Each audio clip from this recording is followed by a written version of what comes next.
आत्मन। प्रेम क्या है? जीना और जानना तो आसान है, लेकिन कहना बहुत कठिन है। जैसे कोई मछली से पूछे कि सागर क्या है, तो मछली कह सकती है ये है सागर, ये रहा, चारों तरफ वही है। लेकिन कोई पूछे कि कहो क्या है, बताओ मत, तो बहुत कठिन हो जाएगा मछली को। आदमी के जीवन में भी जो श्रेष्ठ है, सुंदर है और सत्य है, उसे जिया जा सकता, जाना जा सकता, हुआ जा सकता, लेकिन कहना बहुत मुश्किल है। और दुर्घटना और दुर्भाग्य यह है कि जिसमें जिया जाना चाहिए, जिसमें हुआ जाना चाहिए, उसके संबंध में मनुष्य जाति 5-6 हजार वर्ष से केवल बातें कर रही है। प्रेम की बात चल रही है, प्रेम के गीत गाए जा रहे हैं, प्रेम के भजन गाए जा रहे हैं, और प्रेम का मनुष्य के जीवन में कोई स्थान नहीं है। अगर आदमी के भीतर खोजने जाएं तो प्रेम से ज्यादा असत्य शब्द दूसरा नहीं मिलेगा। और जिन लोगों ने प्रेम को असत्य सिद्ध कर दिया है और जिन्होंने प्रेम की समस्त धाराओं को अवरुद्ध कर दिया है, और बड़ा दुर्भाग्य यह है कि लोग समझते हैं वे ही प्रेम के जन्मदाता भी हैं।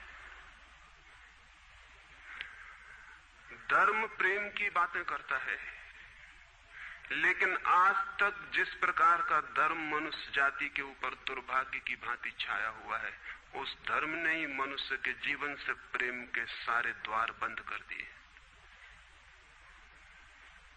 और न इस संबंध में पूरब और पश्चिम में कोई फर्क है, न हिंदुस्तान में और न अमेरिका में कोई फर्क है। मनुष्य के जीवन में प्रेम की धारा प्रकट ही नहीं हो पाई, और नहीं हो पाई तो हम दोष देते हैं कि मनुष्य ही बुरा है, इसलिए नहीं प्रकट हो पाई। हम दोष देते हैं कि ये मन ही जहर है, इसलिए प्रकट नहीं हो पाई। मन जहर नहीं है, और जो लोग मन को जहर कहते रहे उन्होंने ही प्रेम को जहरीला कर दिया, प्रेम को प्रकट नहीं होने दिया। मन जहर हो कैसे सकता है? इस जगत में कुछ भी जहर नहीं है।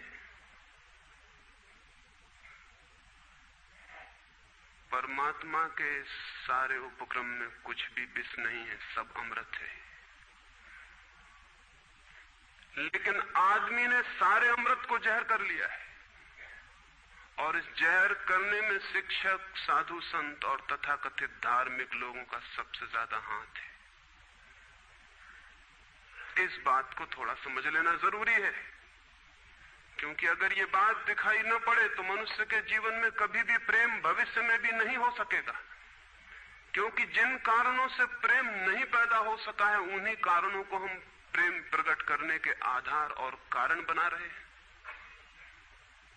हालतें ऐसी हैं कि गलत सिद्धांतों को अगर हजारों वर्ष तक दोहराया जाए तो फिर हम ये भूल ही जाते हैं कि सिद्धांत गलत हैं, और दिखाई पड़ने लगता है कि आदमी गलत है, क्योंकि उन सिद्धांतों को पूरा नहीं कर पा रहा है। मैंने सुना है एक सम्राट के महल के नीचे से एक पंखा बेचने वाला गुजरता था और जोर से चिल्ला रहा था कि अनूठे और अद्भुत पंखे मैंने निर्मित किए हैं। ऐसे पंखे कभी भी नहीं बनाए गए, ये पंखे कभी देखे भी नहीं गए हैं। सम्राट ने खिड़की से झांक के देखा कि कौन है जो अनूठे पंखे ले आया। सम्राट के पास सब तरह के पंखे थे, दुनिया के कोने कोने में जो मिल सकते थे।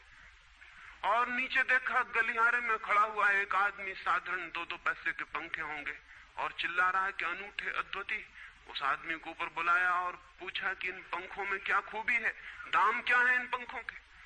उस पंखे वाले ने कहा कि महाराज, दाम ज्यादा नहीं है, पंखे को देखते हुए दाम बहुत कम है, सिर्फ 100 रुपए का पंखा है। सम्राट ने कहा 100 रुपए? ये 2 पैसे का पंखा जो बाजार में जगह जगह मिलता है, 100 रुपए दाम, क्या है इसकी खूबी? उस आदमी ने कहा खूबी ये पंखा 100 वर्ष चलता है, 100 वर्ष के लिए गारंटी है, 100 वर्ष से कम में खराब नहीं होता है। सम्राट ने कहा इसको देख के तो ऐसा लगता है कि सप्ताह भी चल जाए, पूरा तो मुश्किल है। धोखा देने की कोशिश कर रहे हो, सरासर बेईमानी, और वो भी सम्राट के सामने। उस आदमी ने कहा आप मुझे भली भांति जानते हैं, इसी गलिहारे में रोज पंखे बेचता हूं, 100 रुपए दाम है इसके, और अगर 100 वर्ष न चले तो जिम्मेदार मैं हूं, रोज तो नीचे मौजूद होता हूं, और फिर आप सम्राट हैं, आपको धोखा देके जाऊंगा कहां। वो पंखा खरीद लिया गया। सम्राट को विश्वास तो न था, लेकिन आश्चर्य भी था कि यह आदमी सरासर झूठ बोल रहा है, किस बल पर बोल रहा है।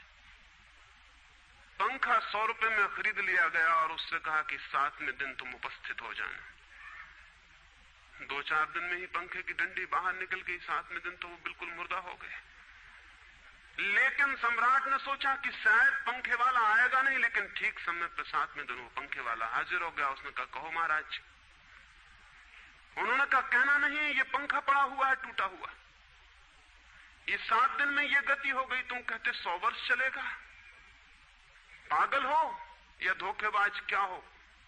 उस आदमी ने कहा कि मालूम होता है आपको पंखा जलना नहीं आता है, पंखा तो 100 वर्ष चलता ही, पंखा तो गारंटीड है, आप पंखा जलते कैसे थे। सम्राट ने कहा और भी सुनो, अब मुझे ये भी सीखना पड़ेगा कि पंखा कैसे किया जाता है। उस आदमी ने कहा कृपा करके बताइए कि इस पंखे की गति 7 दिन में ऐसी कैसे बना दी आपने, किस भांति पंखा किया। सम्राट ने पंखा उठा के करके दिखाया कि इस भांति मैंने पंखा किया है। उस आदमी ने कहा समझ गया, भूल, इस तरह पंखा नहीं किया जाता। सम्राट ने कहा और क्या रास्ता है पंखा जलने का। उस आदमी ने कहा पंखा पकड़िए सामने और सिर को हिलाइए, पंखा 100 वर्ष चलेगा, आप समाप्त हो जाएंगे लेकिन पंखा बचेगा। पंखा गलत नहीं है, आपके जलने का ढंग गलत है। यह आदमी पैदा हुआ है 5-6 हजार या 10,000 वर्ष की संस्कृति का, यह आदमी फल है, लेकिन संस्कृति गलत नहीं है, यह आदमी गलत है। आदमी मरता जा रहा है रोज, और संस्कृति की दुहाई चलती चली जाती है कि महान संस्कृति, महान धर्म, महान सब कुछ, और उसका ये फल है, आदमी उसी संस्कृति से गुजरा है और ये परिणाम है उसका। लेकिन नहीं, आदमी गलत है और आदमी को बदलना चाहिए अपने को। और कोई कहने की हिम्मत नहीं उठाता कि कहीं ऐसा तो नहीं है कि 10,000 वर्षों में जो संस्कृति और धर्म आदमी को प्रेम से नहीं भर पाए, वो संस्कृति और धर्म गलत हो। और अगर 10,000 वर्षों में आदमी प्रेम से नहीं भर पाया तो आगे कोई संभावना है इसी धर्म और इसी संस्कृति के आधार पर कि आदमी कभी प्रेम से भर जाए। 10,000 वर्षों में जो नहीं हो पाया वो आगे भी 10,000 वर्षों में होने वाला नहीं है, क्योंकि आदमी यही है, कल भी यही होगा। आदमी हमेशा से यही है और हमेशा यही होगा। और संस्कृति और धर्म जिनके हम नारे दिए चले जाते हैं, संतों और महात्माओं की जिनकी दुहाइयां दिए चले जाते हैं, सोचने के लिए हम तैयार नहीं कि कहीं हमारा बुनियादी चिंतन की दिशा ही तो गलत नहीं है। मैं कहना चाहता हूं कि वो गलत है और गलत सबूत है ये आदमी। और क्या सबूत होता है? एक बीज को हम बोएं और फल जहरीले और कड़वे हों तो क्या सब सिद्ध होता है? सिद्ध होता है कि वो बीज जहरीला और कड़वा रहा होगा। हालांकि बीज में पता लगाना मुश्किल है कि उससे जो फल पैदा होंगे वो कड़वे पैदा होंगे। बीज में कुछ खोजबीन नहीं की जा सकती। बीज को तोड़ो फोड़ो, कोई पता नहीं चल सकता कि इससे जो फल पैदा होंगे वो कड़वे होंगे। बीज को वो 100 वर्ष लग जाएंगे, वृक्ष होगा, बड़ा होगा, आकाश में फैलेगा, तब फल आएंगे और तब पता चलेगा कि वे कड़वे। 10,000 वर्ष में संस्कृति और धर्म के जो बीज बोए गए हैं, ये आदमी उसका फल है और ये कड़वा है और घृणा से भरा हुआ है।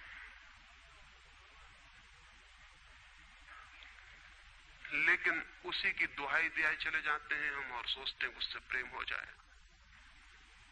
मैं आपसे कहना चाहता हूं उससे प्रेम नहीं हो सकता है, क्योंकि प्रेम के पैदा होने की जो बुनियादी संभावना है, धर्मों ने उसकी ही हत्या कर दी है और उसमें ही जहर घोल दिया है। मनुष्य से भी ज्यादा प्रेम पशुओं और पक्षियों में और पौधों में दिखाई पड़ता है, जिनके पास न कोई संस्कृति है न कोई धर्म है। संस्कृत और सुसंस्कृत और सभ्य मनुष्यों की बजाय असभ्य और जंगल के आदमी में ज्यादा प्रेम दिखाई पड़ता है, जिसके पास न कोई विकसित धर्म है, न कोई सभ्यता है, न कोई संस्कृति है। जितना आदमी सभ्य, सुसंस्कृत और तथाकथित धर्मों के प्रभाव में मंदिरों और चर्चों में प्रार्थना करने लगता, उतना ही प्रेम से शून्य क्यों होता चला जाता। जरूर कुछ कारण है, और दो कारणों पर मैं विचार करना चाहता हूं। अगर वे ख्याल में आ जाएं तो प्रेम के अवरुद्ध स्रोत टूट सकते हैं और प्रेम की गंगा बह सकती है। वो हर आदमी के भीतर है, उसे कहीं से लाना नहीं है। प्रेम कोई ऐसी बात नहीं है कि कहीं खोजने जाना है उसे, वो है, वो प्राणों की प्यास है हर एक के भीतर, वो प्राणों की सुगंध है प्रत्येक के भीतर, लेकिन चारों तरफ से परकोटा है उसके और वो प्रकट नहीं हो पाती। सब तरफ पत्थर की दीवार है और वो झरने नहीं फूट पाते। तो प्रेम की खोज और प्रेम की साधना कोई पॉजिटिव, कोई विधायक खोज और साधना नहीं है कि हम जाएं और कहीं प्रेम सीख लें। एक मूर्तिकार एक पत्थर को तोड़ रहा था, कोई देखने गया था कि मूर्ति कैसे बनाई जाती है। उसने देखा कि मूर्ति तो बिल्कुल नहीं बनाई जा रही, सिर्फ छेनी और हथौड़े से पत्थर तोड़ा जा रहा है। तो उस आदमी ने पूछा कि आप क्या कर रहे हैं, मूर्ति नहीं बनाएंगे? मैं तो मूर्ति का बनना देखने आया हूं, आप तो सिर्फ पत्थर तोड़ रहे हैं। उस मूर्तिकार ने कहा कि मूर्ति तो पत्थर के भीतर छिपी है, उसे बनाने की जरूरत नहीं है, सिर्फ उसके ऊपर जो व्यर्थ पत्थर जुड़ा है उसे अलग कर देने की जरूरत है और मूर्ति प्रकट हो जाएगी। मूर्ति बनाई नहीं जाती, मूर्ति सिर्फ आविष्कृत होती है, डिस्कवर होती है, अनावृत होती है, उघाड़ी जाती है। मनुष्य के भीतर प्रेम छिपा है, सिर्फ उघाड़ने की बात है, उसे पैदा करने का सवाल नहीं है, अनावृत करने की बात है। कुछ है जो हमने ऊपर से ओढ़ा हुआ है जो उसे प्रकट नहीं होने देता। एक चिकित्सक से जाके आप पूछें कि स्वास्थ्य क्या है, और दुनिया का कोई चिकित्सक नहीं बता सकता कि स्वास्थ्य क्या है। बड़े आश्चर्य की बात है, स्वास्थ्य पर ही तो सारा चिकित्सा शास्त्र खड़ा है, सारी मेडिकल साइंस खड़ी है, और कोई नहीं बता सकता कि स्वास्थ्य क्या है। लेकिन चिकित्सक से पूछें कि स्वास्थ्य क्या है तो वो कहेगा बीमारियों के बाबत हम बता सकते हैं कि बीमारियां क्या हैं, उनके लक्षण हमें पता है, एक एक बीमारी का अलग अलग परिभाषा हमें पता है। स्वास्थ्य का हमें कोई भी पता नहीं है। इतना हम कह सकते हैं कि जब कोई बीमारी नहीं होती तो जो होता है वो स्वास्थ्य है। स्वास्थ्य तो मनुष्य के भीतर छिपा है, इसलिए मनुष्य की परिभाषा के बाहर है। बीमारी बाहर से आती है, इसलिए बाहर से परिभाषा की जा सकती है। स्वास्थ्य भीतर से आता है, उसकी कोई परिभाषा नहीं की जा सकती। इतना ही हम कह सकते हैं कि बीमारियों का अभाव स्वास्थ्य है। लेकिन ये स्वास्थ्य की कहां परिभाषा हुई? स्वास्थ्य के संबंध में तो हमने कुछ भी ना कहा कि बीमारियां नहीं है तो बीमारियों के संबंध में कहा। सच ये है कि स्वास्थ्य पैदा नहीं करना होता, या तो छिप जाता है बीमारियों में, या बीमारियां हट जाती हैं तो प्रकट हो जाता है। स्वास्थ्य हम में है, स्वास्थ्य हमारा स्वभाव है। प्रेम हम में है, प्रेम हमारा स्वभाव है। इसलिए ये बात गलत है कि मनुष्य को समझाया जाए कि तुम प्रेम पैदा करो। सोचना यह है कि प्रेम पैदा क्यों नहीं हो पा रहा है, बाधा क्या है, अड़चन क्या है, कहां रुकावट डाल दी गई।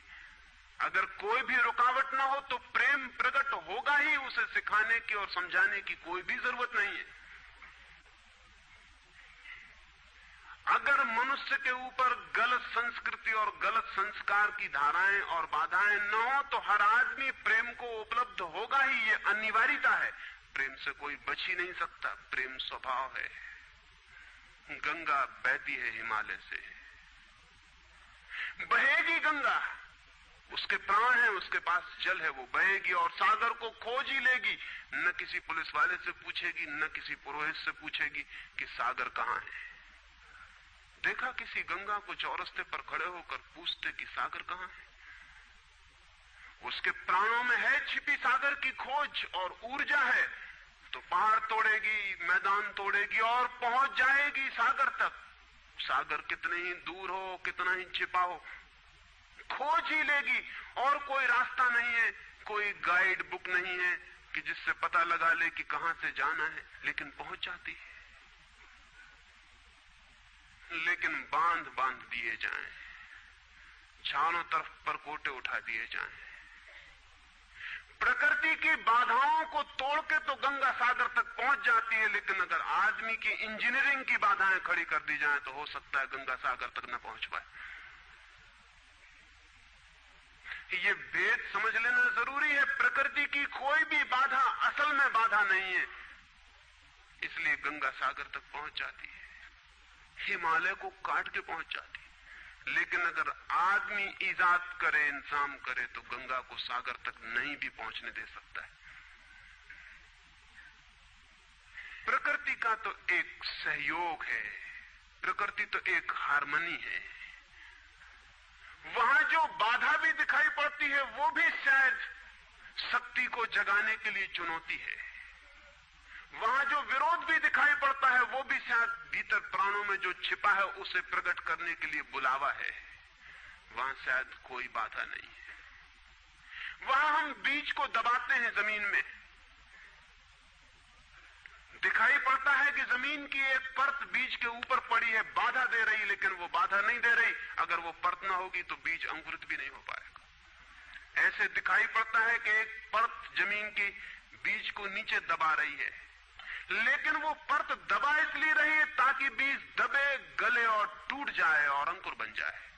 ऊपर से दिखाई पड़ता है वो जमीन बाधा दे रही, लेकिन वो जमीन मित्र है और सहयोग कर रही बीज को प्रकट करने में।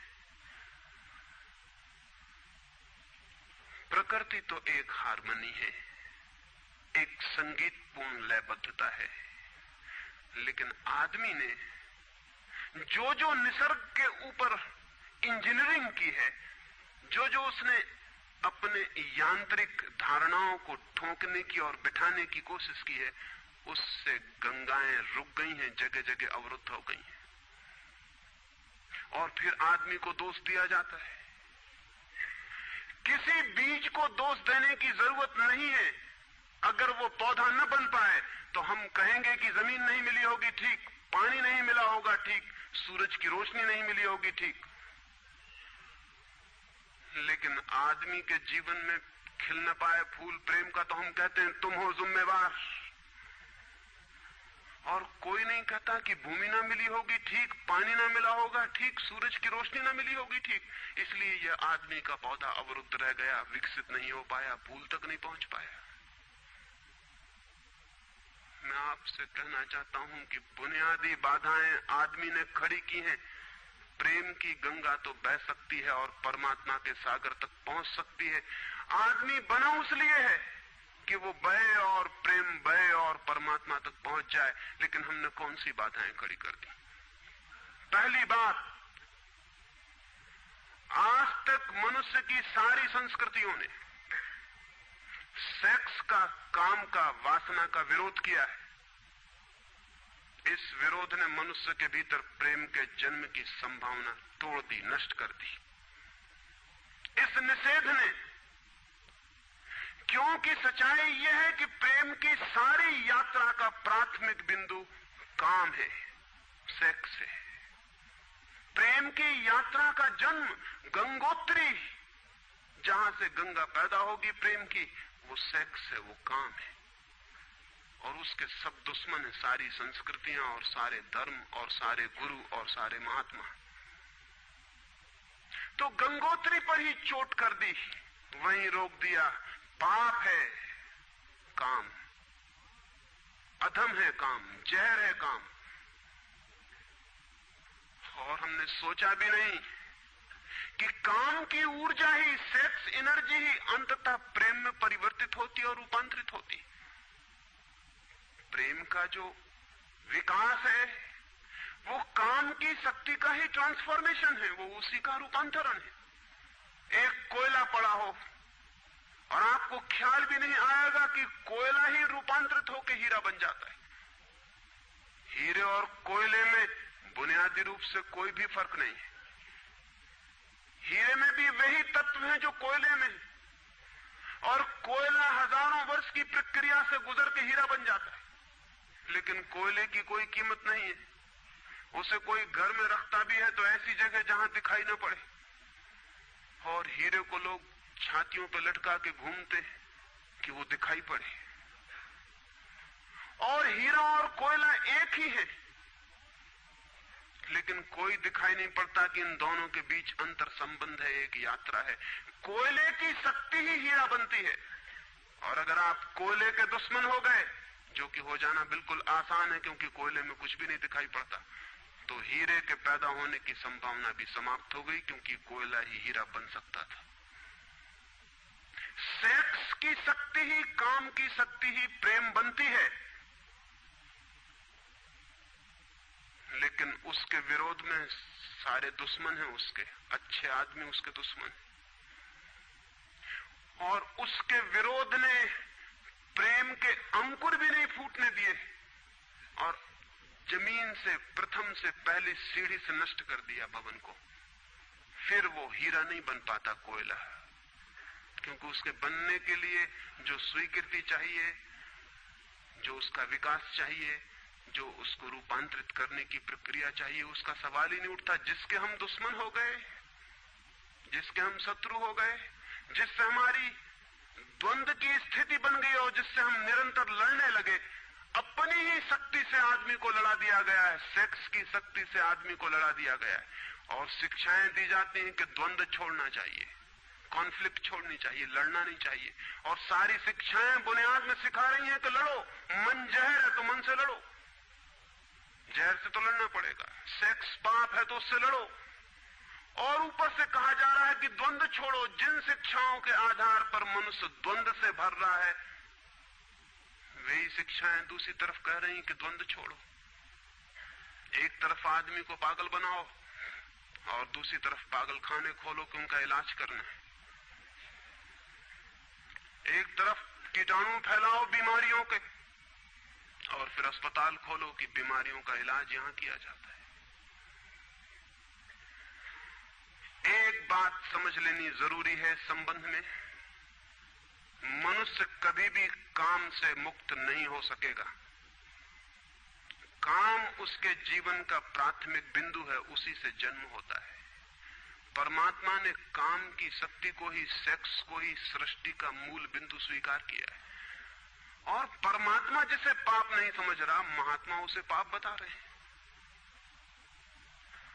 अगर परमात्मा उसे पाप समझता है तो परमात्मा से बड़ा पापी इस पृथ्वी पर, इस जगत में, इस विश्व में कोई भी नहीं है।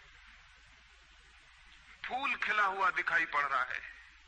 कभी सोचा है कि फूल का खिल जाना भी सेक्सुअल एक्ट है? फूल का खिल जाना भी काम की एक घटना है, वासना की एक घटना है। फूल में है क्या उसके खिल जाने में? उसके खिल जाने में कुछ भी नहीं है। वे बिंदु हैं, पराग के, वीरी के कण हैं, जिन्हें तितलियां उड़ा के दूसरे फूलों पे ले जाएंगी और नया जन्म देंगी। एक मोर नाच रहा है और कवि गीत गा रहे हैं, और संत भी देख के प्रसन्न होंगे, लेकिन उन्हें ख्याल नहीं कि नृत्य एक सेक्सुअल एक्ट है। मोर पुकार रहा है अपनी प्रेयसी को या अपने प्रेमी को, वो नृत्य किसी को रिझाने के लिए। पपीहा गीत गा रहा है, कोयल बोल रही है। एक आदमी जवान हो गया है, एक युवती सुंदर होकर विकसित हो गई है। वो सब की सब सेक्सुअल एनर्जी की अभिव्यक्तियां हैं। वो सब का सब काम का ही रूपांतरण है। वो सब का सब काम की ही अभिव्यक्ति, काम की ही अभिव्यंजना है। सारा जीवन, सारी अभिव्यक्ति, सारी फ्लावरिंग काम की है। और उस काम के खिलाफ संस्कृति और धर्म आदमी के मन में जहर डाल रहे हैं, उससे लड़ाने की कोशिश कर रहे हैं। मौलिक शक्ति से मनुष्य को उलझा दिया है लड़ने के लिए, इसलिए मनुष्य दीनहीन, प्रेम से रिक्त और थोथा और नाकुछ हो गया है। काम से लड़ना नहीं है, काम के साथ मैत्री स्थापित करनी है और काम की धारा को और ऊंचाइयों तक ले जाना है। किसी ऋषि ने किसी वधू को 9 वर और वधू को आशीर्वाद देते हुए कहा था कि तेरे 10 पुत्र पैदा हों और अंततः तेरा पति तेरा 11वां पुत्र हो जाए।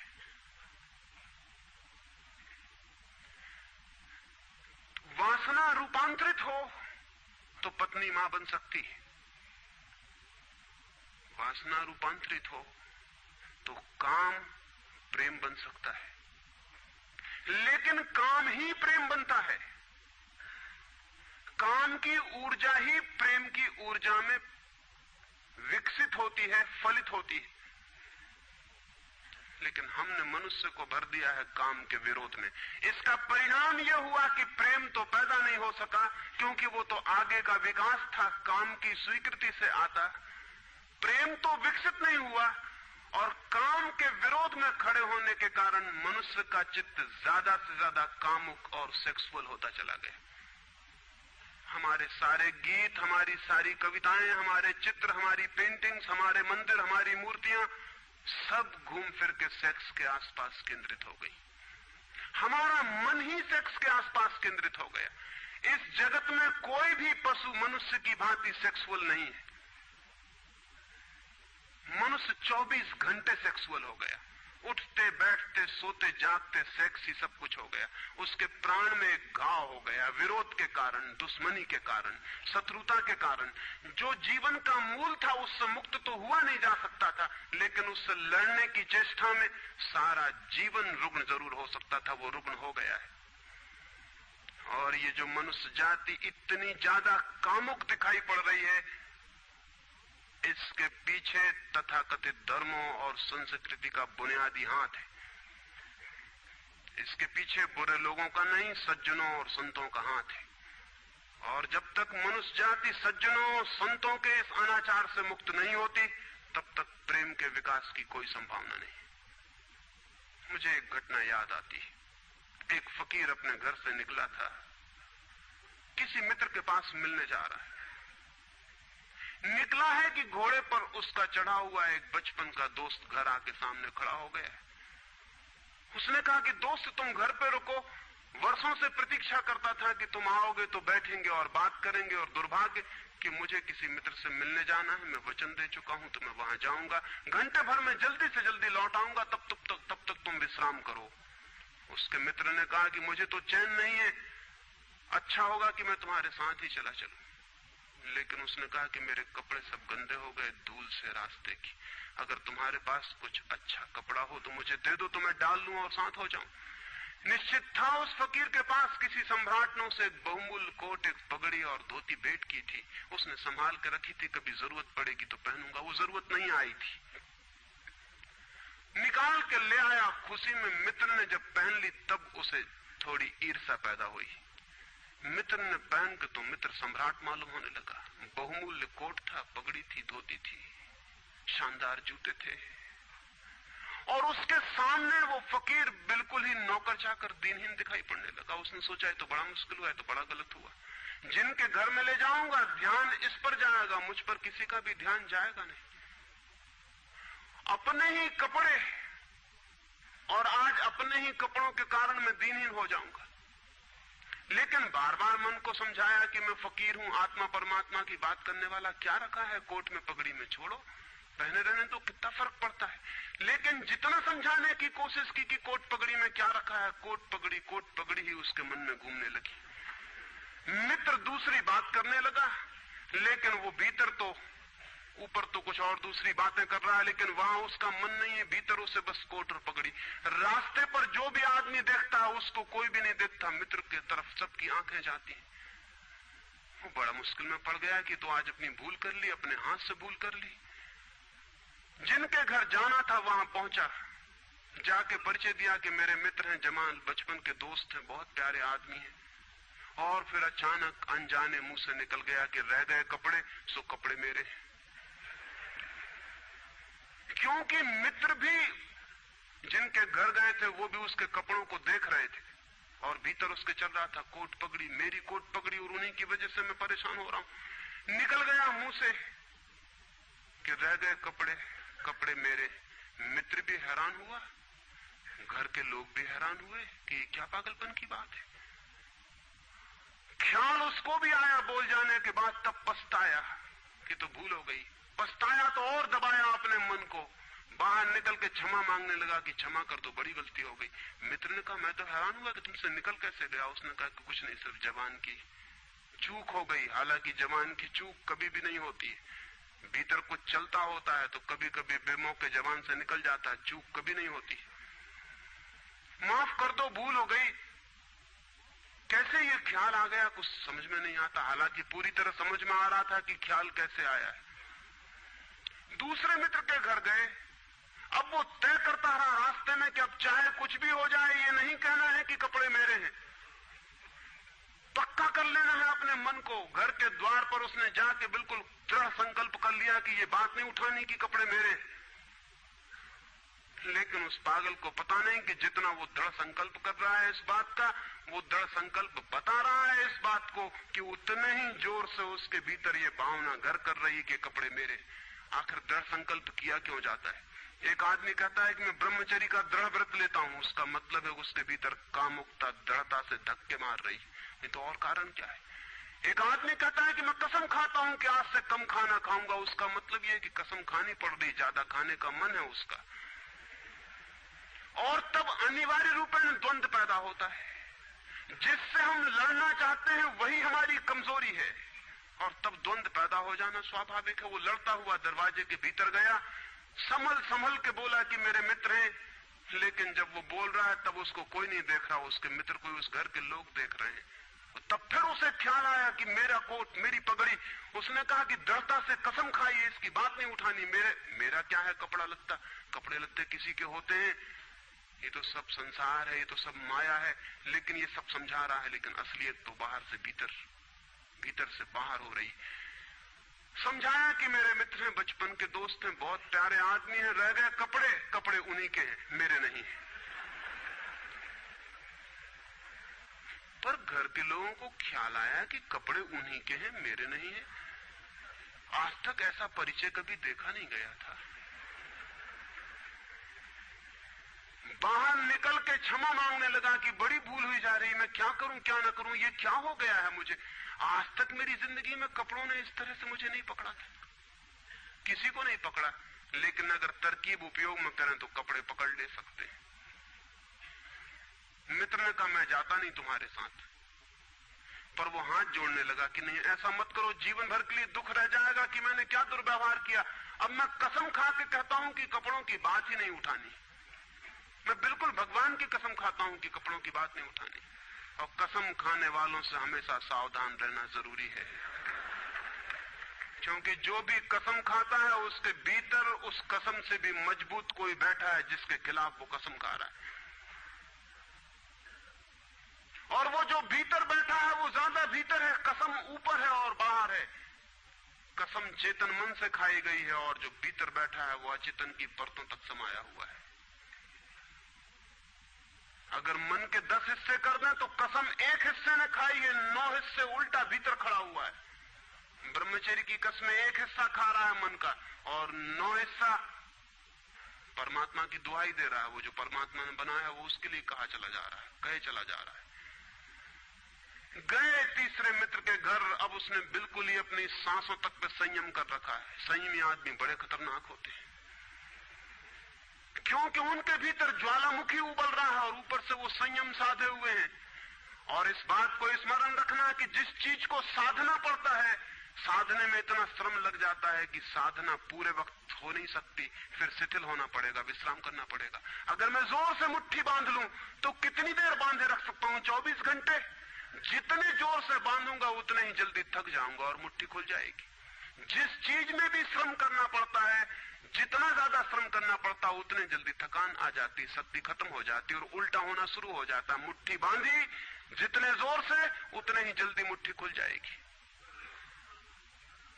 मुट्ठी खुली रखी जा सकती है 24 घंटे, लेकिन बांध के नहीं रखी जा सकती है। जिस काम में श्रम पड़ता है उस काम को आप जीवन नहीं बना सकते, कभी सहज नहीं हो सकता वो काम। श्रम पड़ेगा, फिर विश्राम का वक्त आएगा ही। इसलिए जितना सधा हुआ संत होता है उतना ही खतरनाक आदमी होता है, क्योंकि उसका विश्राम का वक्त आएगा।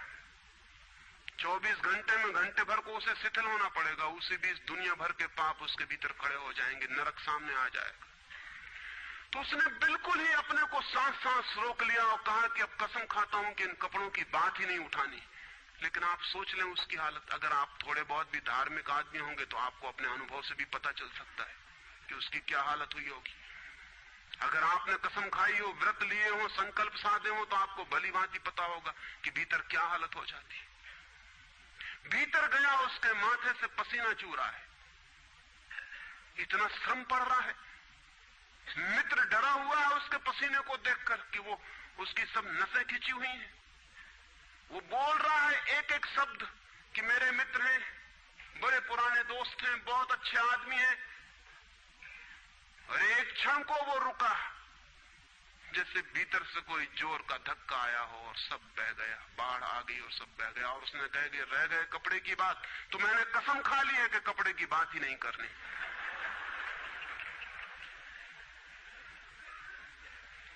ये जो इस आदमी के साथ हुआ वो पूरी मनुष्य जाति के साथ सेक्स के संबंध में हो गया है। सेक्स को ऑब्सेशन बना दिया, सेक्स को रोग बना दिया, घाव बना दिया और सब विषाक्त कर दिया, सब विषाक्त कर दिया। छोटे छोटे बच्चों को समझाया जा रहा कि सेक्स पाप है, लड़कियों को समझाया जा रहा, लड़कों को समझाया जा रहा कि सेक्स पाप है।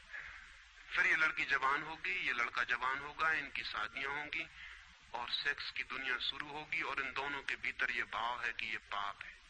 और फिर कहा जाएगा स्त्री को कि पति को परमात्मा मान। जो पाप में ले जा रहा उसको परमात्मा कैसे माना जा सकता?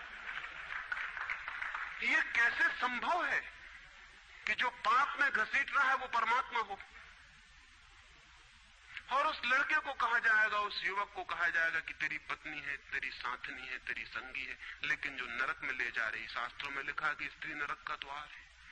ये नरक का द्वार, संगी और साथनी, ये मेरा आधा अंग, ये नरक की तरफ जाता हुआ आधा अंग मेरा, ये इसके साथ कौन सा सामंजस्य बन सकता है? सारे दुनिया का दाम्पत्य जीवन नष्ट किया है इस शिक्षा ने। और जब दंपति का जीवन नष्ट हो जाए तो प्रेम की कोई संभावना नहीं रही। क्योंकि जब पति और पत्नी प्रेम न कर सके एक दूसरे को, जो कि अत्यंत सहज और नैसर्गिक प्रेम है, तो फिर कौन और किसको प्रेम कर सकेगा? इस प्रेम को बढ़ाया जा सकता है कि पत्नी और पति का प्रेम इतना विकसित हो, इतना उदात्त हो, इतना ऊंचा बने कि धीरे धीरे बांध तोड़ दे और दूसरों तक फैल जाए। ये हो सकता है, लेकिन इसको समाप्त ही कर दिया जाए, तोड़ ही दिया जाए, विषाक्त कर दिया जाए तो फैलेगा क्या, बढ़ेगा क्या? रामानुज एक गांव में ठहरे थे और एक आदमी ने आके कहा कि मुझे परमात्मा को पाना है। तो उन्होंने कहा कि तूने कभी किसी को प्रेम किया है? उस आदमी ने कहा इस झंझट में मैं कभी पड़ा ही नहीं, प्रेम वगैरह की झंझट मैंने की, मुझे तो परमात्मा को खोजना है। रामानुज ने कहा तूने कभी झंझट ही नहीं की प्रेम की? उसने कहा मैं बिल्कुल सच कहता हूं आपसे। और बेचारा ठीक ही कह रहा था, क्योंकि धर्म की दुनिया में प्रेम एक डिस्क्वालिफिकेशन, एक अयोग्यता है। तो उसने सोचा कि अगर मैं कहूं किसी को प्रेम किया तो वो कहेंगे भी प्रेम प्रेम छोड़, ये राग वाग छोड़, अभी इधर पहले इन सबको छोड़ के आ, तब इधर आना। तो उस बेचारे ने किया भी हो तो वो कहता गया कि मैंने नहीं किया, नहीं किया। ऐसा कौन आदमी होगा जिसने थोड़ा बहुत प्रेम नहीं किया हो? रामानुज ने तीसरी बार पूछा कि तू कुछ तो बता, थोड़ा बहुत भी, कभी भी किसी को? उसने कहा माफ करिए, आप क्यों बात बात वही बात पूछे चले जा रहे हैं? मैंने प्रेम की तरफ आंख उठा के नहीं देखा, मुझे तो परमात्मा को खोजना है।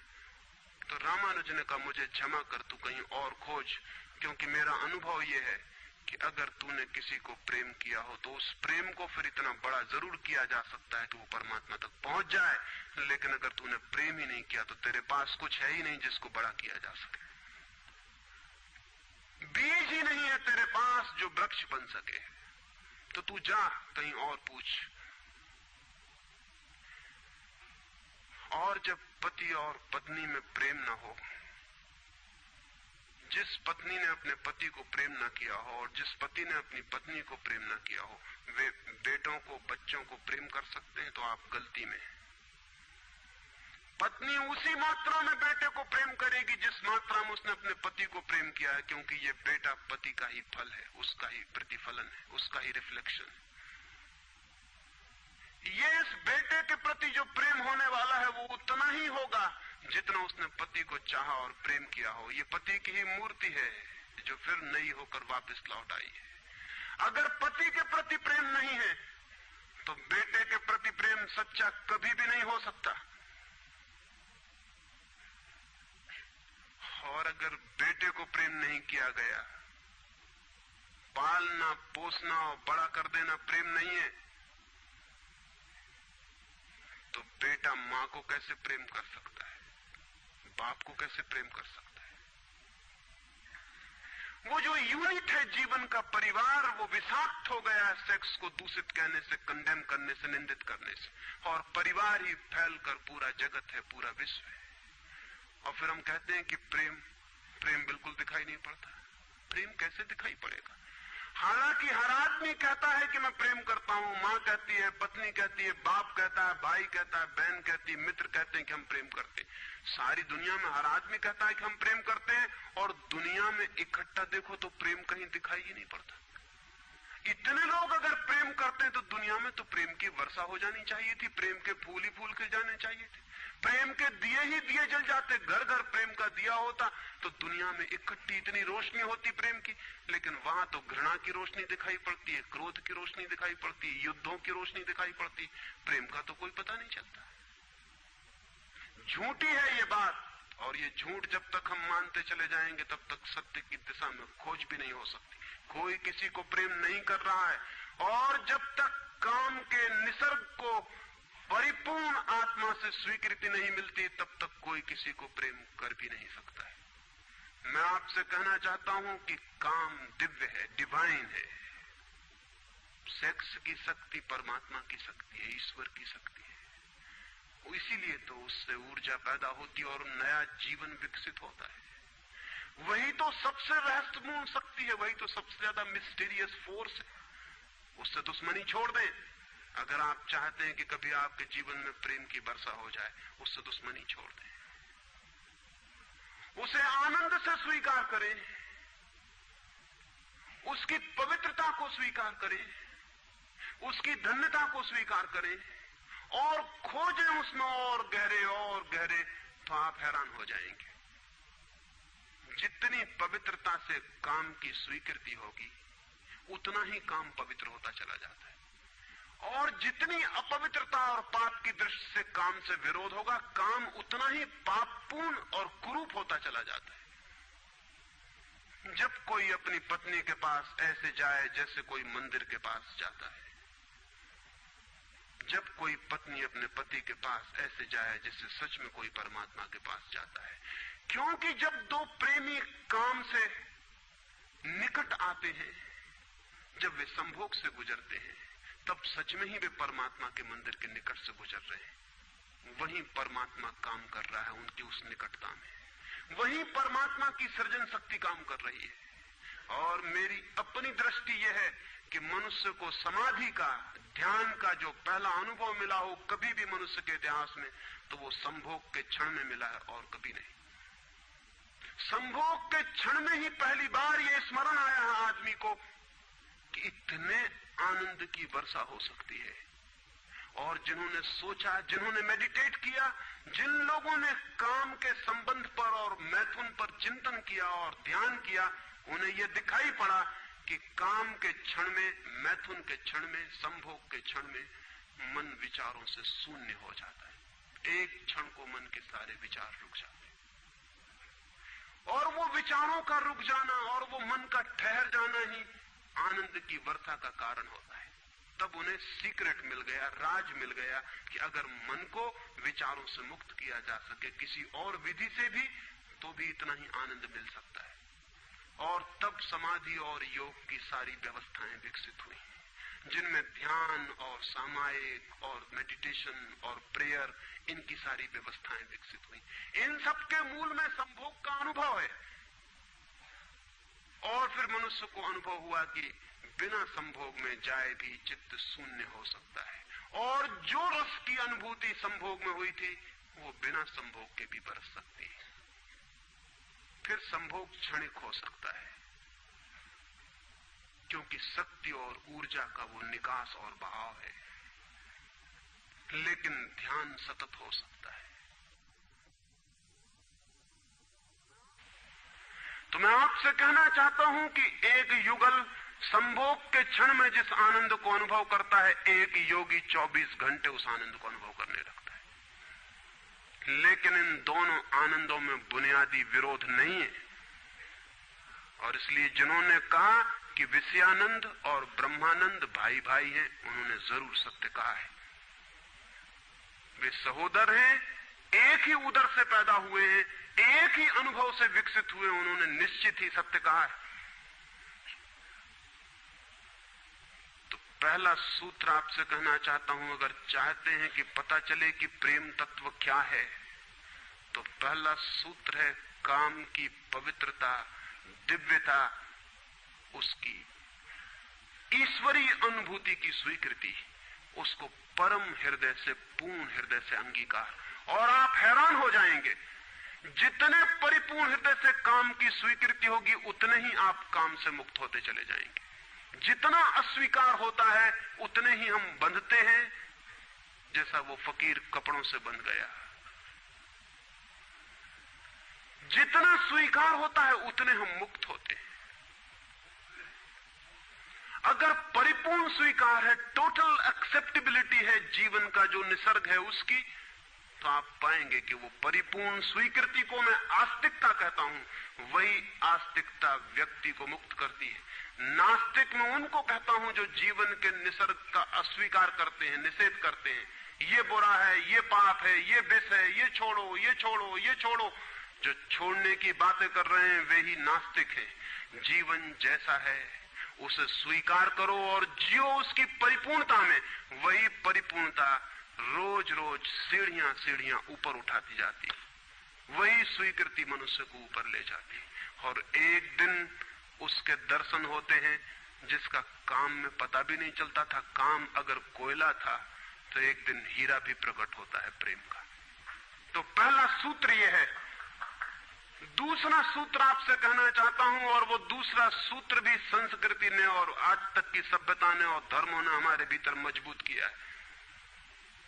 दूसरा सूत्र भी स्मरणीय है, क्योंकि पहला सूत्र तो काम की ऊर्जा को प्रेम बना देगा, और दूसरा सूत्र द्वार की तरह रोके हुए है उस ऊर्जा को बहने से, वो बह नहीं पाएगी। वो दूसरा सूत्र है मनुष्य का ये भाव कि मैं हूं, ईगो, उसका अहंकार कि मैं हूं। बुरे लोग तो कहते ही हैं कि मैं हूं, अच्छे लोग और जोर से कहते हैं कि मैं हूं, और मुझे स्वर्ग जाना है और मोक्ष जाना है और मुझे ये करना है और मुझे वो करना है। लेकिन वो मैं खड़ा हुआ है वहां भीतर। और जिस आदमी का मैं जितना मजबूत है, उतना ही उस आदमी की सामर्थ्य दूसरे से संयुक्त हो जाने की कम हो जाती। क्योंकि मैं एक दीवार है, एक घोषणा है कि मैं हूं। मैं की घोषणा कह देती है तुम हो, मैं हूं, दोनों के बीच फासला है। फिर मैं कितना ही प्रेम करूं और आपको अपनी छाती से लगा लूं, लेकिन फिर भी हम दो हैं। छातियां कितनी ही निकट आ जाएं, फिर भी बीच में फासला है। मैं हूं, तुम हो। इसलिए निकटतम अनुभव भी निकट नहीं ला पाते। शरीर पास बैठ जाते हैं, आदमी दूर दूर बने रह जाते हैं। जब तक भीतर मैं बैठा हुआ है, तब तक दूसरे का भाव नष्ट नहीं होता। शास्त्र ने कहीं एक अद्भुत वचन कहा है कि दी अदर इज हेल। वो जो दूसरा है वही नरक है। लेकिन शास्त्र ने ये नहीं कहा कि why the other is other. वो दूसरा क्यों है? वो दूसरा इसलिए है कि मैं हूं, और जब तक मैं हूं तब तक दुनिया में हर चीज दूसरी है, अन्य है, भिन्न है। और जब तक भिन्नता है तब तक प्रेम का अनुभव नहीं हो सकता। प्रेम है एकात्म का अनुभव। प्रेम है इस बात का अनुभव कि गिर गई दीवार और दो ऊर्जाएं मिल गई और संयुक्त हो गई।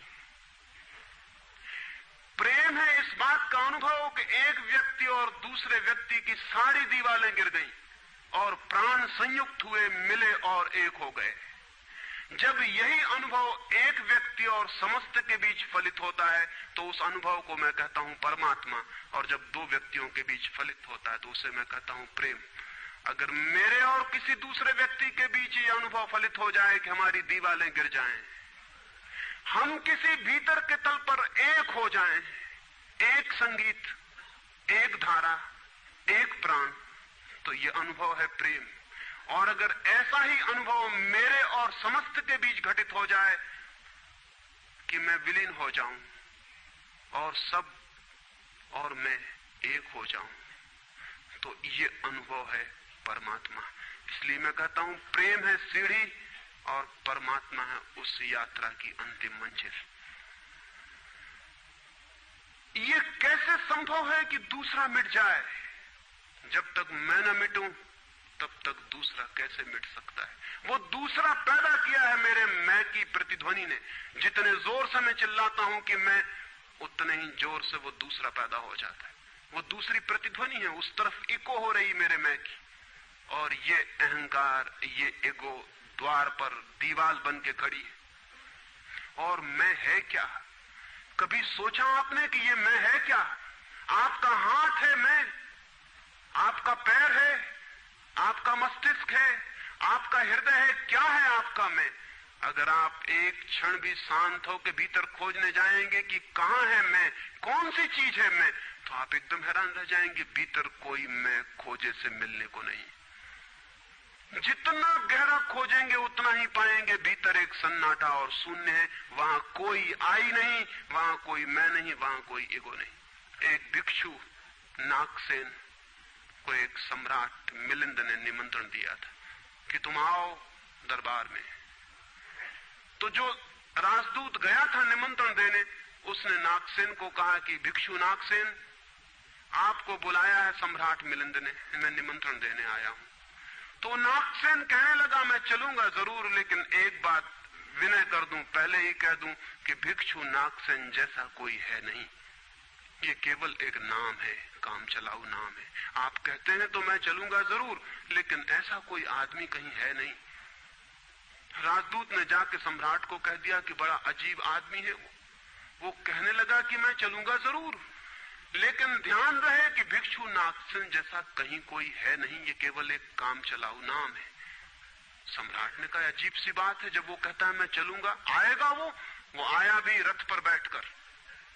सम्राट ने द्वार पर स्वागत किया और कहा भिक्षु नागसेन हम स्वागत करते हैं आपका। वो हंसने लगा, उसने कहा कि स्वागत स्वीकार करता हूं, लेकिन स्मरण रहे भिक्षु नागसेन जैसा कोई है नहीं।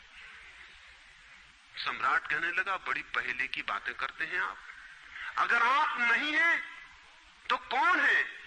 कौन आया है यहां? कौन स्वीकार कर रहा है स्वागत? कौन दे रहा है उत्तर? नागसेन मुड़ा और उसने कहा कि देखते हैं सम्राट मिलिंद, ये रथ खड़ा है जिस पर मैं आया।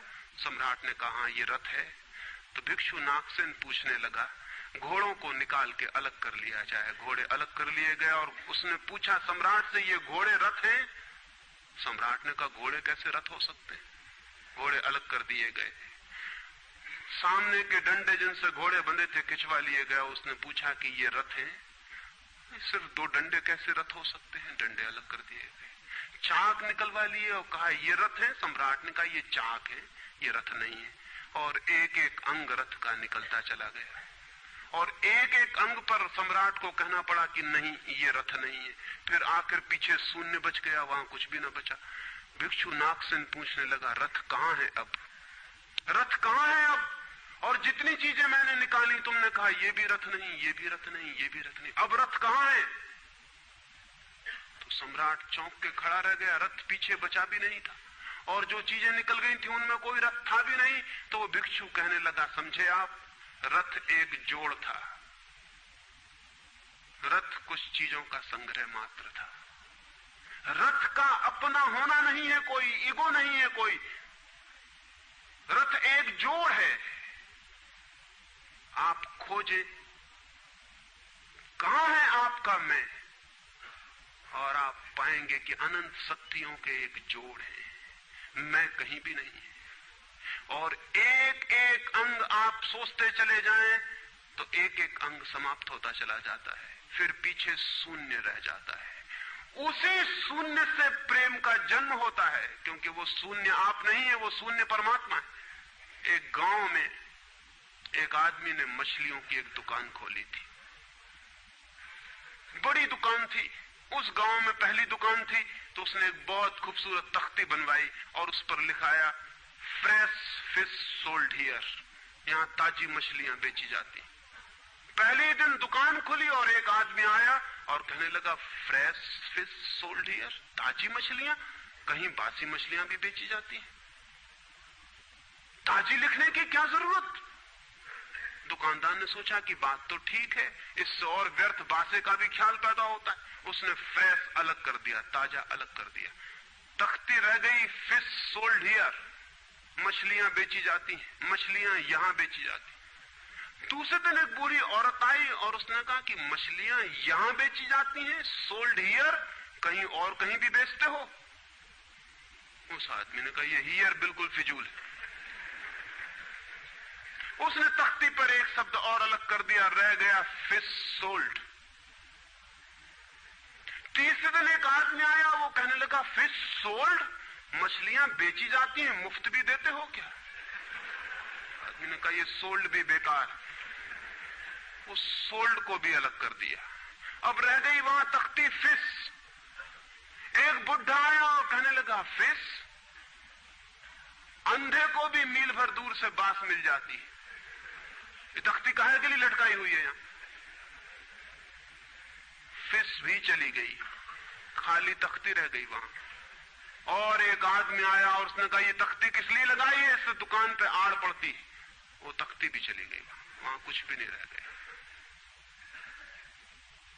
इलिमिनेशन होता गया, एक एक चीज हटती चली गई, पीछे जो शेष रह गया शून्य है। उस शून्य से प्रेम का जन्म होता है, क्योंकि उस शून्य में दूसरे के शून्य से मिलने की क्षमता है। सिर्फ शून्य ही शून्य से मिल सकता है और कोई नहीं। दो शून्य मिल सकते हैं, दो व्यक्ति नहीं, दो इंडिविजुअल नहीं मिल सकते, दो वैक्यूम, दो एम्प्टीनेस मिल सकते हैं, क्योंकि बाधा आप कोई भी नहीं, शून्य की कोई दीवार नहीं होती और हर चीज की दीवार होती है। तो दूसरी बात स्मरणीय है, व्यक्ति जब मिटता है नहीं रह जाता, पाता है कि हूं ही नहीं, जो है वो मैं नहीं हूं, जो है वो सब है। तब द्वार गिरता है, दीवार टूटती है और तब वो गंगा बहती है जो भीतर छिपी है और तैयार है। वो शून्य की प्रतीक्षा कर रही कि कोई शून्य हो जाए तो उससे बह उठूं। हम एक कुआं खोदते हैं, पानी भीतर है, पानी कहीं से लाना नहीं होता, लेकिन बीच में मिट्टी पत्थर पड़े हैं, उनको निकाल के बाहर कर देते हैं। करते क्या है हम? करते हैं हम एक शून्य बनाते हैं, एक खाली जगह बनाते हैं, एक एम्प्टीनेस बनाते हैं। कुआं खोदने का मतलब है खाली जगह बनाना, ताकि खाली जगह में जो भीतर छिपा हुआ पानी है वो प्रकट होने के लिए जगह पा जाए, स्पेस पा जाए। वो भीतर है, उसको जगह चाहिए प्रकट होने को, जगह नहीं मिल रही, भरा हुआ है कुआं मिट्टी पत्थर से। मिट्टी पत्थर हमने अलग कर दिए, वो पानी उबल के बाहर आ गया।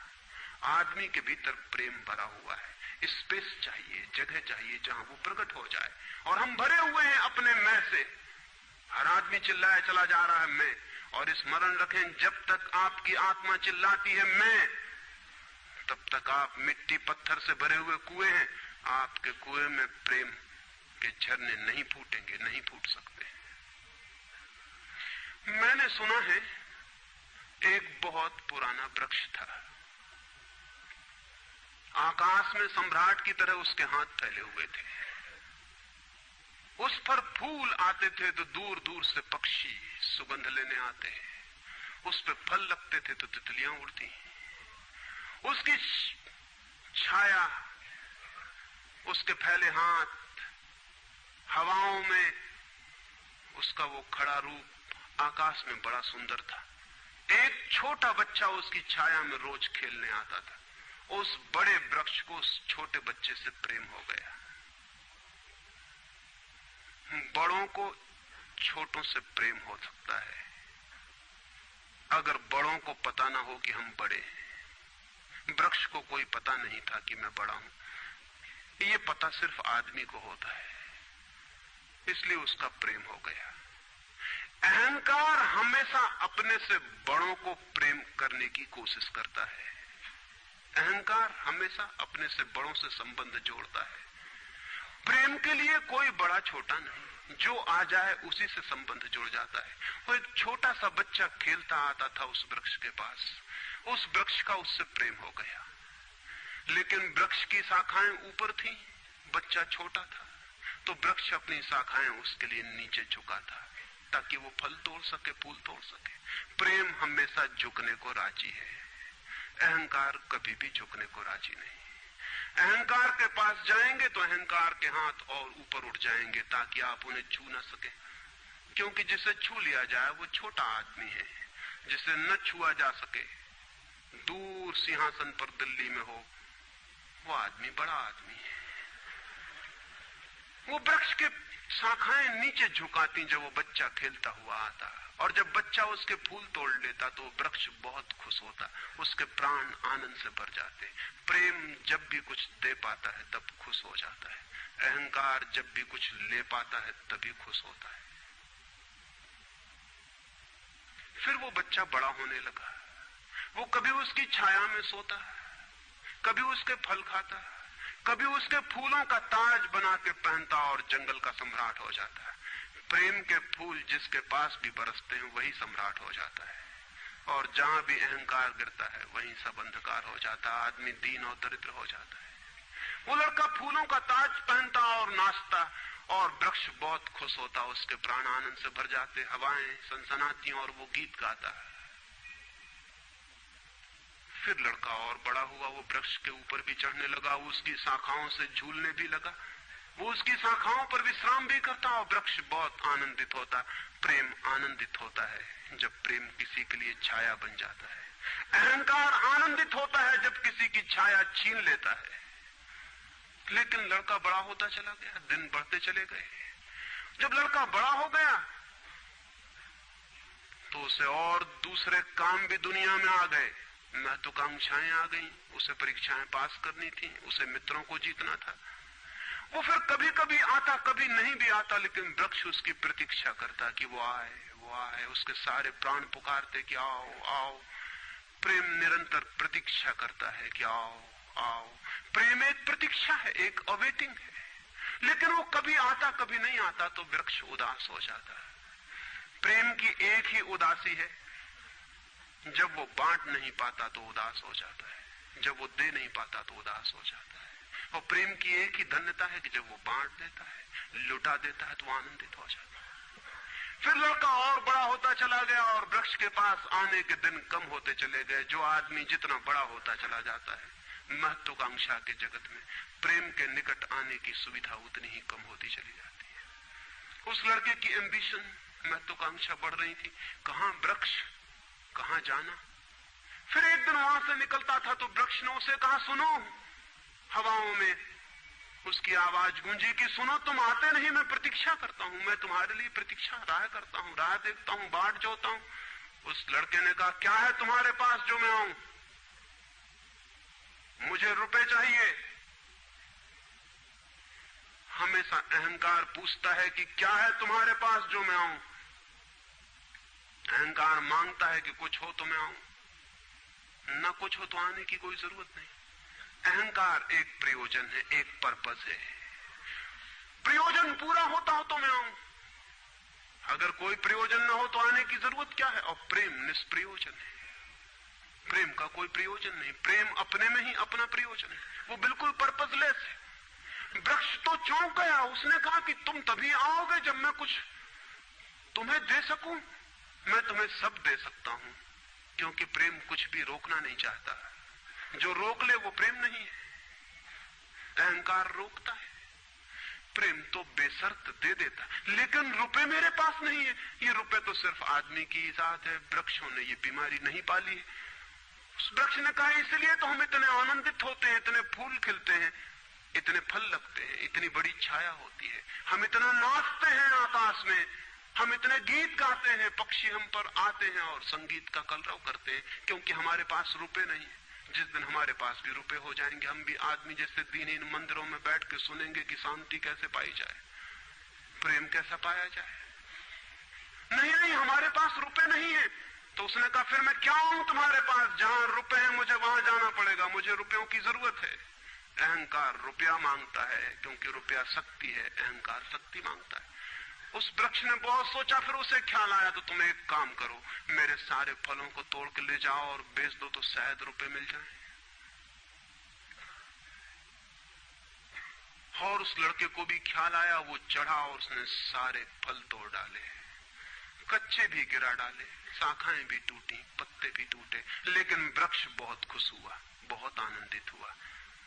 टूट के भी प्रेम आनंदित होता है, अहंकार पाके भी आनंदित नहीं होता, पाके भी दुखी होता है।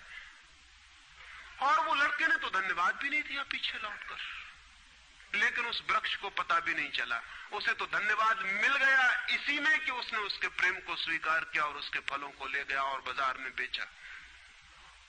लेकिन फिर वो बहुत दिनों तक नहीं आया, उसके पास रुपए थे और रुपयों से रुपए पैदा करने की वो कोशिश में लग गया था, वो भूल गया। वर्ष बीत गए और वृक्ष उदास है और उसके प्राणों में रस बह रहा है कि वो आए उसका प्रेमी और उसके रस को ले जाए, जैसे किसी मां के स्तन में दूध भरा हो और उसका बेटा खो गया हो और उसके सारे प्राण तड़प रहे हो कि उसका बेटा कहां है, जिसे वो खोजे, जो उसे हल्का कर दे, निर्भर कर दे। ऐसे वो वृक्ष के प्राण पीड़ित होने लगे कि वो आए आए आए, उसकी सारी आवाज यही गूंजने लगी कि आओ। बहुत दिनों बाद वो आया, वो लड़का तो प्रौढ़ हो गया था। वृक्ष ने उससे कहा कि आओ मेरे पास, मेरे आलिंगन में आओ। उसने कहा छोड़ो ये बकवास, ये बचपन की बातें हैं। अहंकार प्रेम को पागलपन समझता है, बचपन की बातें समझता है। उस वृक्ष ने कहा आओ मेरी डालियों से झूलो, नाचो। उसने कहा छोड़ो ये फिजूल की बातें, मुझे एक मकान बनाना है। मकान दे सकते हो तुम? वृक्ष ने कहा मकान? हम तो बिना मकान के ही रहते हैं, मकान में तो सिर्फ आदमी रहता है। दुनिया में और कोई मकान में नहीं रहता, सिर्फ आदमी रहता है। सो देखते हो आदमी की हालत, मकान में रहने वाले आदमी की हालत। उसके मकान जितने बड़े होते जाते हैं, आदमी उतना छोटा होता चला जाता है। हम तो बिना मकान के रहते हैं। लेकिन एक बात हो सकती है कि तुम मेरी शाखाओं को काट के ले जाओ तो शायद तुम मकान बना लो। और वो प्रौढ़ कुल्हाड़ी लेकर आ गया और उसने उस वृक्ष की शाखाएं काट डाली। वृक्ष एक ठूंठ रह गया नंगा, लेकिन वृक्ष बहुत आनंदित था। प्रेम सदा आनंदित है, चाहे उसके अंग भी कट जाएं, लेकिन कोई ले जाए, कोई ले जाए, कोई बांट ले, कोई सम्मिलित हो जाए, साझीदार हो जाए। और उस लड़के ने तो पीछे लौट के भी नहीं देखा, उसने मकान बना लिया। और वक्त गुजरता गया, वो ठूंठ रहा देखता, वो चिल्लाना चाहता, लेकिन अब उसके पास पत्ते भी नहीं थे, शाखाएं भी नहीं थी, हवाएं आती और वो बोल भी ना पाता, बुला भी ना पाता। लेकिन उसके प्राणों में तो एक ही गूंज थी कि आओ आओ। और बहुत दिन बीत गए, तब वो बूढ़ा आदमी हो गया था, वो बच्चा, वो निकल रहा था पास से, वृक्ष के पास आके खड़ा हो गया। तो वृक्ष ने पूछा क्या कर सकता हूं और मैं तुम्हारे लिए, तुम बहुत दिनों बाद आए। उसने कहा तुम क्या कर सकोगे? मुझे दूर देश जाना है धन कमाने के लिए, मुझे एक नाव की जरूरत है। तो उसने कहा तुम मुझे और काट लो तो मेरी इस पीड़ से नाव बन जाएगी और मैं बहुत धन्य होऊंगा कि मैं तुम्हारी नाव बन सकूं, तुम्हें दूर देश ले जा सकूं। लेकिन तुम जल्दी लौट आना और सकुशल लौट आना, मैं तुम्हारी प्रतीक्षा करूंगा। और उसने आरे से उस वृक्ष को काट डाला। तब वो एक छोटा सा ठूंठ रह गया और वो दूर यात्रा पर निकल गया। और वो ठूंठ भी प्रतीक्षा करता रहा कि वो आए आए, लेकिन अब उसके पास कुछ भी नहीं देने को। शायद वो नहीं आएगा, क्योंकि अहंकार वहीं आता है जहां कुछ पाने को है। अहंकार वहां नहीं जाता जहां कुछ पाने को नहीं। मैं उस ठूंठ के पास एक रात मेहमान हुआ था, तो वो ठूंठ मुझसे बोला कि वो मेरा मित्र अब तक नहीं आया और मुझे बड़ी पीड़ा होती, कहीं नाव डूब न गई हो, कहीं वो भटक ना गया हो, कहीं किसी दूसरे किनारे पर विदेश में कहीं भूल ना गया हो, कहीं वो डूब ना गया हो, कहीं वो समाप्त ना हो गया हो। एक खबर मुझे भर कोई ला दे, अब मैं मरने के करीब हूं, एक खबर भर आ जाए कि वो सकुशल है, फिर कोई बात नहीं, फिर सब ठीक है। अब तो मेरे पास देने को कुछ भी नहीं है, इसलिए बुलाऊं भी तो शायद वो नहीं आएगा, क्योंकि वो लेने की ही भाषा समझता है। अहंकार लेने की भाषा समझता है, प्रेम देने की भाषा है। इससे ज्यादा और कुछ मैं नहीं कहूंगा। जीवन एक ऐसा वृक्ष बन जाए और उस वृक्ष की शाखाएं अनंत तक फैल जाएं, सब उसकी छाया में हो और सब तक उसकी बाह फैल जाए, तो पता चल सकता है कि प्रेम क्या है। प्रेम का कोई शास्त्र नहीं है, न कोई परिभाषा है, न प्रेम का कोई सिद्धांत है। तो मैं बहुत हैरानी में था कि क्या कहूंगा आपसे कि प्रेम क्या है, तो बताना मुश्किल है। आके बैठ सकता हूं, अगर मेरी आंखों में दिखाई पड़ जाए तो दिखाई पड़ सकता है, अगर मेरे हाथों में दिखाई पड़ जाए तो दिखाई पड़ सकता है। मैं कह सकता हूं यह है प्रेम, लेकिन प्रेम क्या है? अगर मेरी आंख में न दिखाई पड़े, मेरे हाथ में न दिखाई पड़े, तो शब्दों से बिल्कुल भी दिखाई नहीं पड़ सकता है कि प्रेम क्या है। मेरी बातों को इतने प्रेम और शांति से सुना, उससे बहुत बहुत अनुग्रहित हूं और अंत में सबके भीतर बैठे परमात्मा को प्रणाम करता हूं। मेरे प्रणाम स्वीकार।